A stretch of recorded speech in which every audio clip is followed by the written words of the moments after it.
So hi, my name is Julien Chess.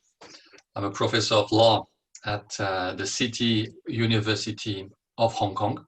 And my work very much focuses on investment, trade, and tax law. So this chapter, which is part of this book, this chapter focuses on one particular tax issue, which is the impact of the international law of foreign investments on international tax disputes. I think it's an important topic because foreign investment is a key driver to sustainable economic growth, prosperity of all nations. But many things are missing, such as policies and a holistic framework linking the 2030 agenda to actionable investment opportunities for private investors. So the objective of this chapter is twofold. Firstly, the chapter offers a finer assessment of the interactions between the tax and investment regimes. And secondly, this chapter identifies potential signs of convergence between tax and investment law. So with this approach, this chapter basically focuses on, I would say, the operation of investment treaties. And also the chapter assesses the role of treaties from the perspective of foreign investors vis-à-vis national tax measures.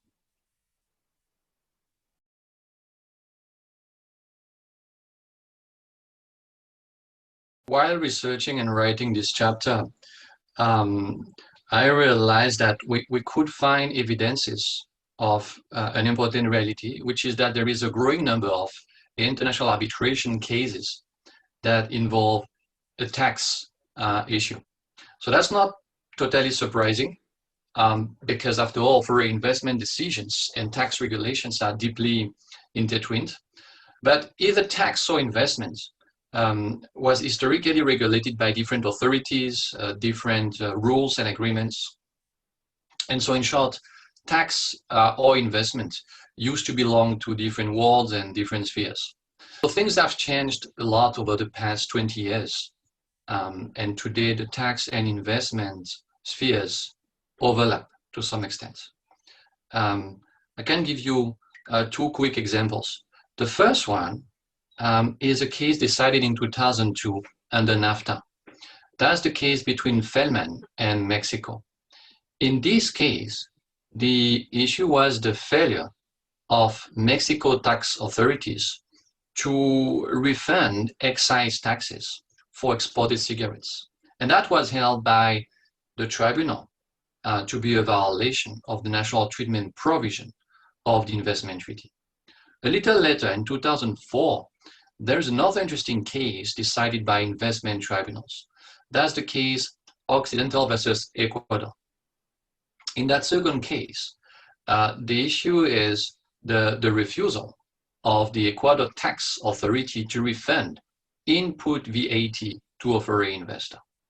So that's just two quick examples, but they show you that in the early 2000s, the overlap between investment treaties and tax began to materialize. In fact, since the mid-2000s, this trend has accelerated. That's what we document in the chapter. And this is something the chapter really analyzes in great detail. Also, the chapter explains why in the coming years, so in the near future, why such a trend will continue to increase. And in a nutshell, it's because of the shortcomings of the tax dispute resolution mechanisms. In fact, many disputes might end up before investment tribunals. That being said, on this question, let me add that the chapter also explains that an arbitration tribunal is an investment case. In an investment case, does not sit as a court of appeal to the local tax court or administrative body that decides tax cases in that state.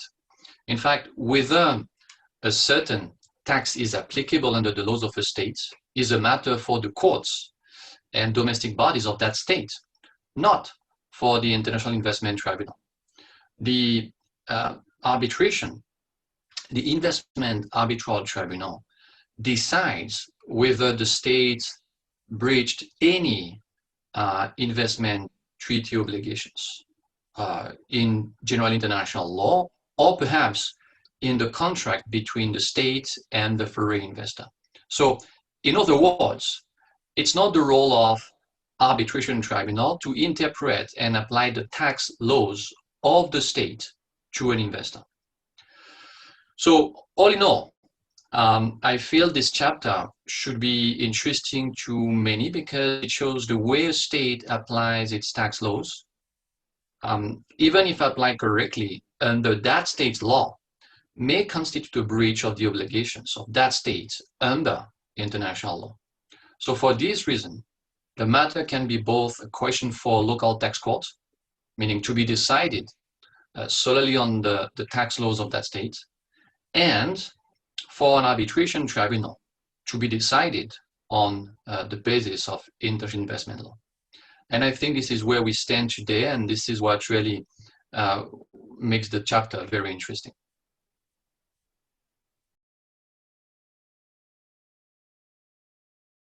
I see two main conclusions for policy and future research.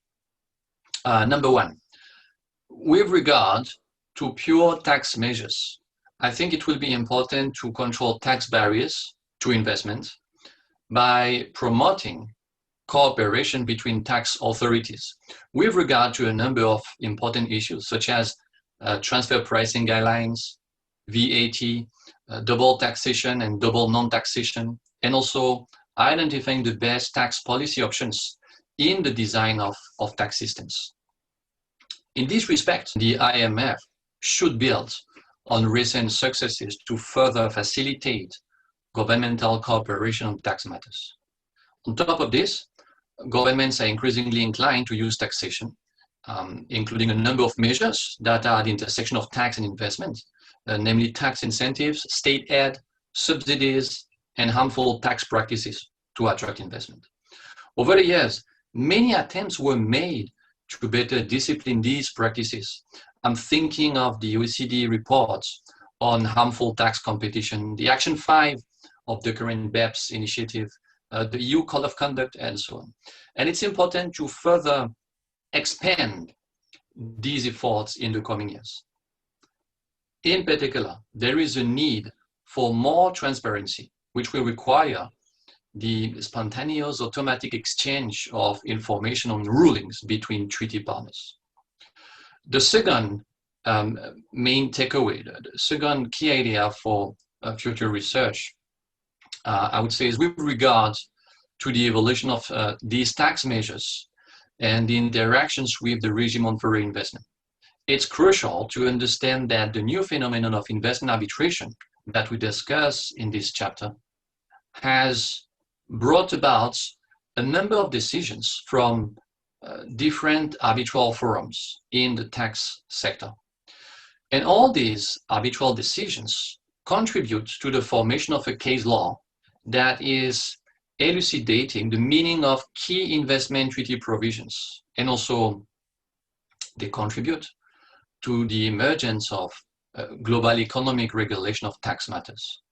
So this has occurred primarily because substantive clauses under investment treaties can offer better protection of investors, taxpayers, than double taxation treaties, which involves, or when it involves, tax disputes. Also, tax treaties do not provide, for now, attractive dispute resolution mechanisms for foreign taxpayers, investors. So this is a warning and a call for a more holistic approach of tax and investment rulemaking, which should either clearly distinguish the two regimes or avoid overlaps or gaps, or encourage the convergence of the two regimes that are probably artificially distinguished.